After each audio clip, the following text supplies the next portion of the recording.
শেষ ওভারে জয়ের জন্য লখনৌয়ের প্রয়োজন ছিল 17 রান। এমন সমীকরণের সামনে পরীক্ষিত সেনা মুস্তাফিজুর রহমানের হাতে বল তুলে দেন চেন্নাই অধিনায়ক ঋতুরাজ গায়কোয়াড়। নিজের প্রথম ওভারে মাত্র 4 রানের বিনিময়ে 1 উইকেট তুলে নিয়ে দারুণ শুরু করা ফিজের সের্ফ 3 বলেই ম্যাচ শেষ করে দেন সেঞ্চুরিয়ান মায়ার্কাস স্টোয়নিস। মঙ্গলবার চেন্নাইয়ের চিপকে টস হেরে আগে ব্যাট করতে নেমে নির্ধারিত 20 ওভারে 4 উইকেট হারিয়ে 210 রান তুলে চেন্নাই।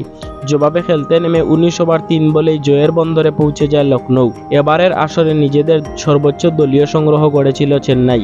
ম্যাচ হারের পর ঋতুরাজ গায়কোয়াড় বলেছেন, এই রান যথেষ্ট ছিল না। চেন্নাই অধিনায়কের মতে গতকাল রাতে চিপকে যথেষ্ট শিশির ছিল, যার প্রভাব পড়েছে খেলায়। ফিল্ডিংয়ে সমস্যা হয়েছে, একই সঙ্গে স্পিনারদেরও বল গ্রিপ করতে বেশ বেগ পেতে হয়েছে। তিনি বলেন, এই হার হজম করা কঠিন, কিন্তু শেষ পর্যন্ত ভালো খেলেছে লখনৌ।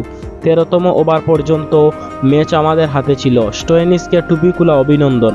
এই ম্যাচে শিশির বড় প্রভাব রেখেছে। শিশিরের কারণে স্পিনাররা সুবিধা করতে পারেননি, তা না হলে আমরা আর একটু ভালো খেলতাম।